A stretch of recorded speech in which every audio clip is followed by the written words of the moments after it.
Okay, so let's talk about OJ real quick. Sure. The glove didn't fit, Adam. It kind of fit. He faked it?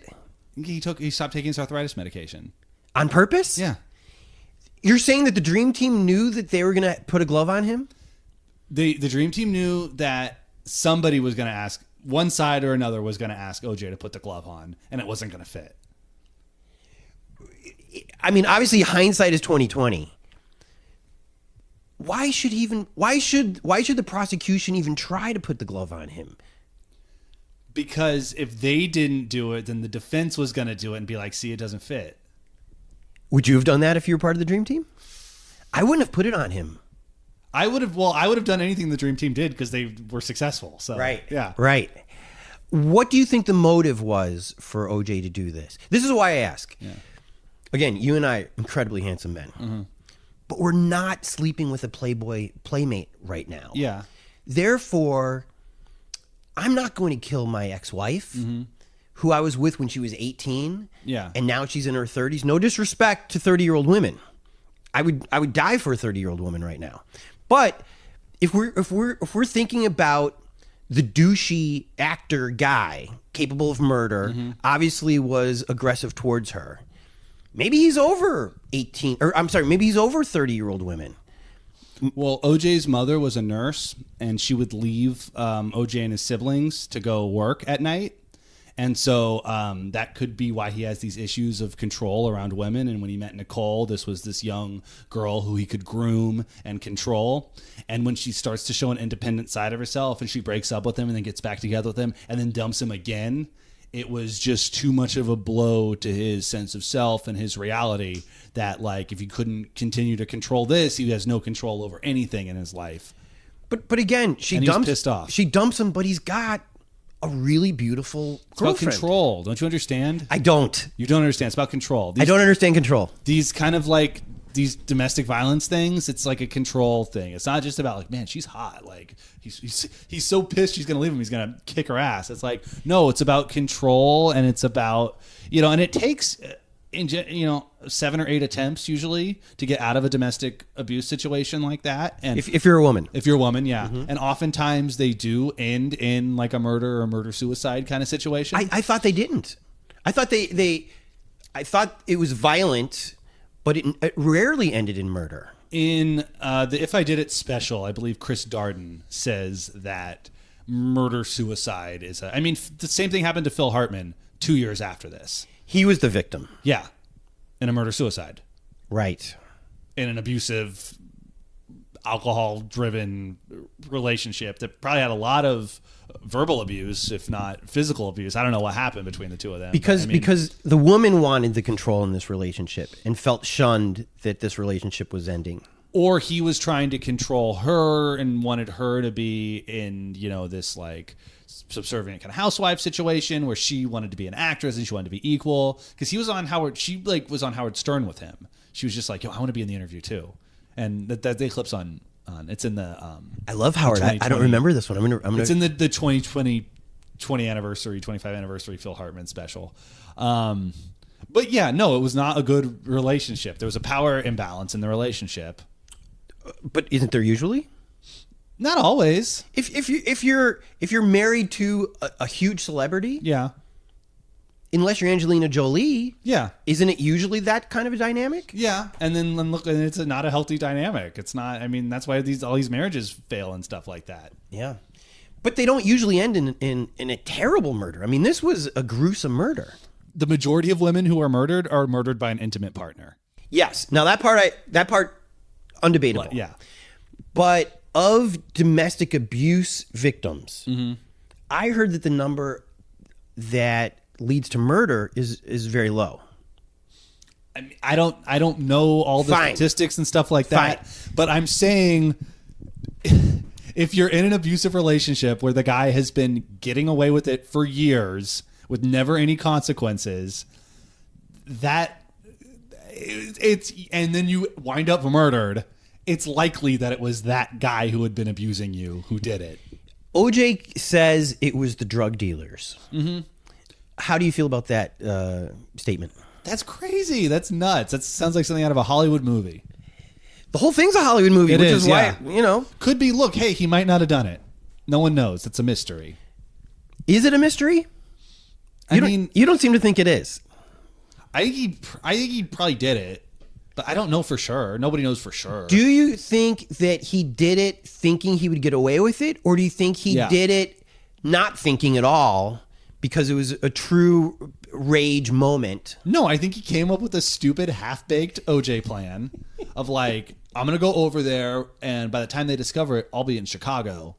And they won't even know what happened. Now, OJ says in one of the things, or he had, I guess right after the murders, had told AC that he was there that night, and Nicole answered the door holding a knife, and they got into it. But he could just be lying about that. Right. He could just be like, yeah, I mean, she had the knife. I had no choice. You know what I mean? Like, I don't really know if that's a credible. And then, of course, in If I Did It, he said he has an accomplice with him. Should I read If I Did It?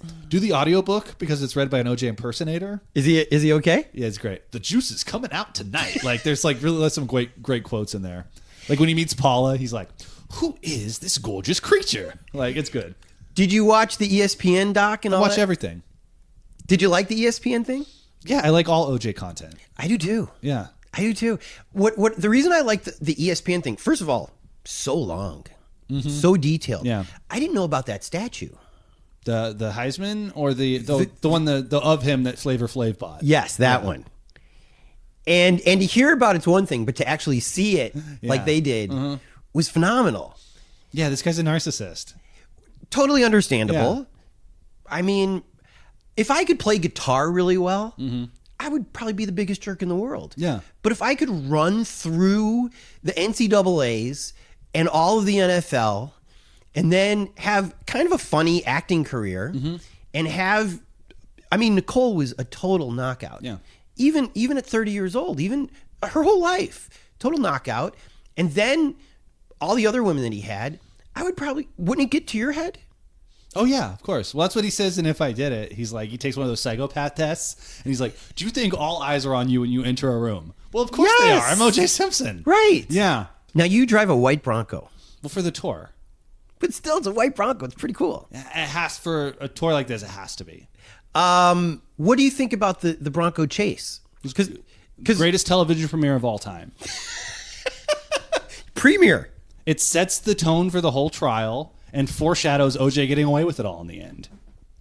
It's got everything. It lays out what the whole story is going to be right there. Who are the type of people that go on the OJ tour? All sorts of people. I mean, it's a big story, and what's with the reboot a few years ago brought a whole new generation to it. Oh, that's right, huh? Mm-hmm. Now, that section where she died, she and Ron, where they died there, it's kind of a busy part of Bundy. Mm-hmm. Where do you park? Do you park, or do you just slow down and fuck up traffic? I pulled that. No, I park right in front of it. There's always spaces usually. There's a parking spot? Yeah, on the street. Oh, I didn't know that. Or if it's filled, like on a street cleaning day, there's a red zone just a little past it. So I just go into that for 2 minutes. How much do you charge for this tour? $50. $50 a person. And how long is it? An hour. Do you go to the formerly Mezzaluna? Mm-hmm. Where else do you go? Ron's apartment, the Gretna Green condo. Where was Ron's apartment? On what was it, Gorham? Just down the street. It's all right in that area. So you walk to work? Yeah. Do you go to the McDonald's? Yeah, that's where it starts. You know, that was my first job. Yeah, I think we talked about this when we did the helmet. Yeah. It starts there because there's a bathroom. People need to use the bathroom before tour. Oh! And then that is where he goes to dinner with Kato. Dinner. But you don't I could do it without it starting there. You know, you That's can really genius. You can really pick up the story at any point. But that's really genius to do it there. Yeah, and then if I want need an iced tea or whatever, there's food there. It just makes sense. You don't get an OJ? No, too much sugar.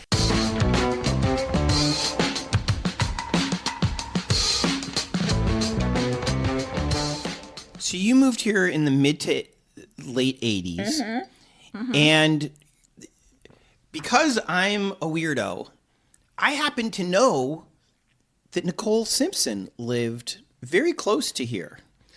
And often if I have an out-of-town guest, I say, are you interested in seeing where that happened? And they would sometimes say, why would I want to see that?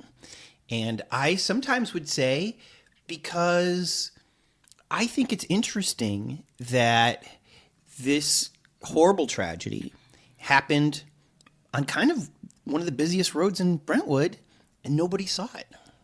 Well, that's not exactly true. People did see it. Tell me. Well, do you want to sort of have the story? Sure. Okay, so the first part of my story is that I was here alone in the house, and it was 3 or 4 in the morning. The night of the murders. Night of the murders. Okay. And there was a knock on the door. On your door? On my door. And I could hear the walkie-talkie of the police. And they said police, and I kind of hesitated for a minute because there was no one home, just me. My son was at college, I think, and my then boyfriend wasn't here, and so I was alone. Were these locked gates? No, they're what they are. They're what they are. It was open then.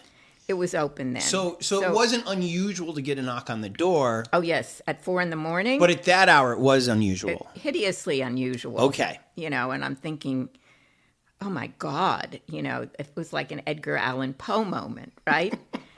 So I felt that this was a legitimate policeman. It wasn't somebody pretending to be a policeman. So I opened the door.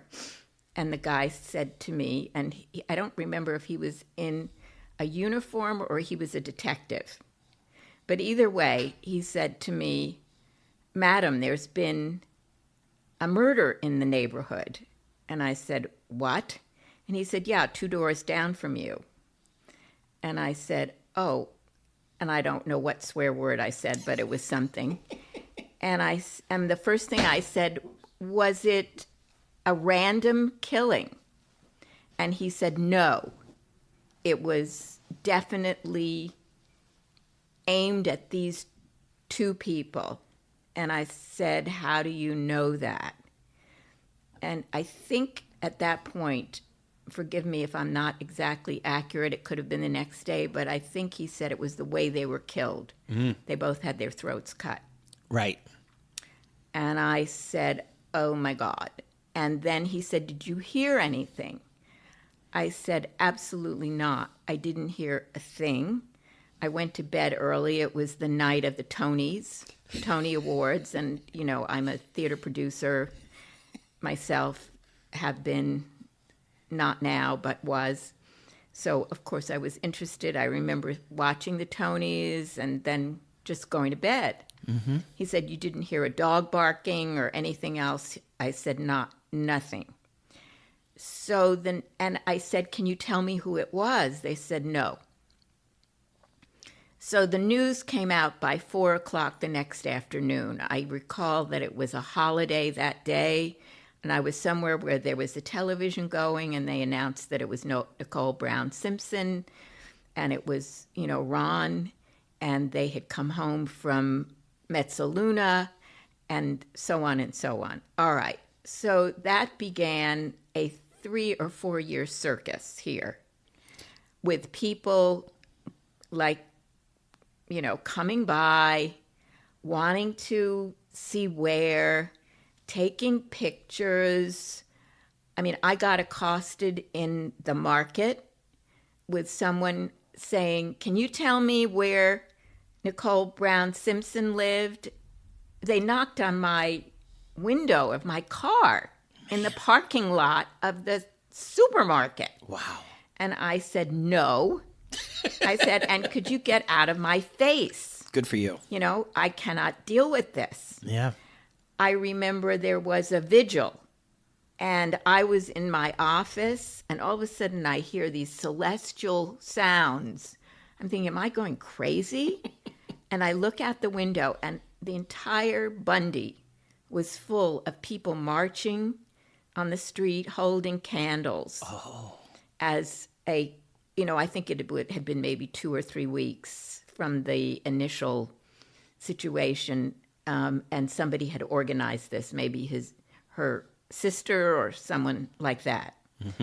I used to see Nicole drive down the alleyway with her Ferrari, and she had a license plate, late for a date, and I never saw OJ that whole time.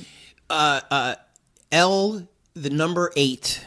L8, 4, number A, D, and then another 8. Right. I think that was the way So her it personalized was. license Her plate. personalized license plate. So Easy to recognize. easy to recognize. The car itself, is unusual. Red. Beautiful woman. Yeah, beautiful woman. It's hard to miss her. Right. But I never had any interaction with her whatsoever. Just occasionally I'd see her come in, and I knew she lived there.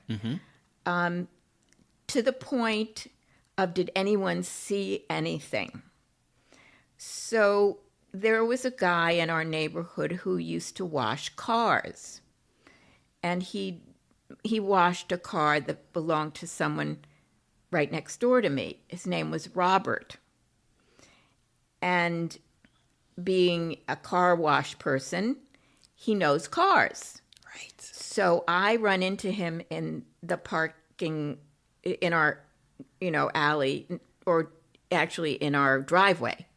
Hi, Robert, how are you? And he goes, oh. I said, what's the matter? He said, I don't know what to do. I said, what do you mean you don't know what to do? He said, I saw the white Jeep at the end of the driveway. He did? And I said, what do you mean? He said, well, I was walking my dog, and he also had a husky, I think.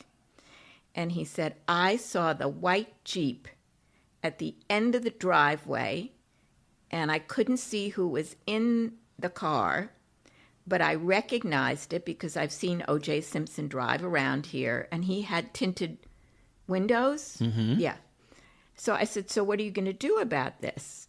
He said, I don't know. I said, you have to go and tell the DA. So he did, and they just made mincemeat of him on the witness stand. Yeah. Oh. It was like the worst day of his life. How do you know it was him? And they just really took him through the meat grinder.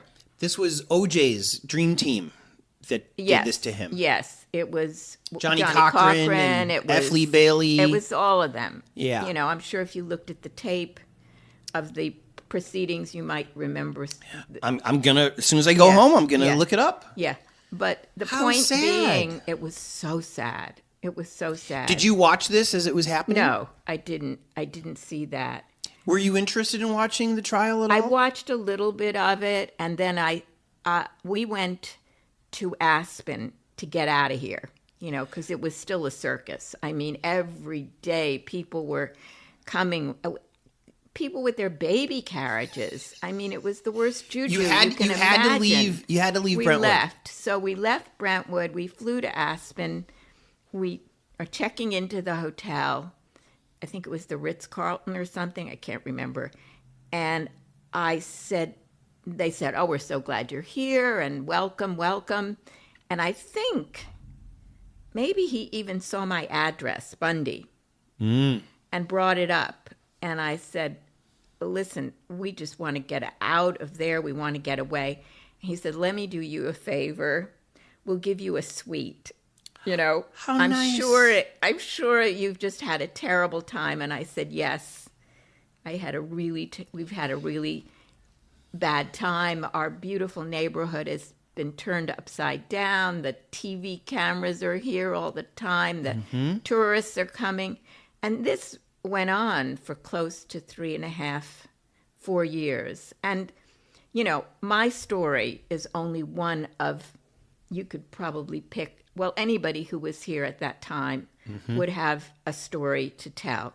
Because first of all, the inspectors, the detectives, combed the neighborhood trying to find anybody who had seen anything or heard anything. And then we were, the victims of all of this circus, to the point where, they've changed the number on her, on her townhouse. I didn't know that. Yeah, it's no longer whatever the number was. It's a different number.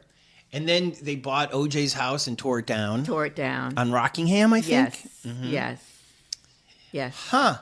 Which is interesting because Brentwood is filled with celebrities, and this is the type of celebrity you never want in your neighborhood. Well, it's not it's infamous. Yeah. And you don't want that. It's not the situation you ever want to confront. I mean, those poor children. Yeah. The whole family. Who also went to this school around the corner, right? I don't know where they went. I don't know where they went. Did you ever eat at Metzaluna? I think I did once or twice. It wasn't my type of place. Right. Not particularly. Yeah. Yeah. Did you ever run into OJ before any of this? No. So even though he lived in Brentwood, your paths never crossed? Never. I mean, and that is the other aspect of Brentwood, is that you can be as anonymous as you want. I mean, I don't know, one day I saw Henry Winkler over at the farm shop. I've seen Harrison Ford walking down Montana.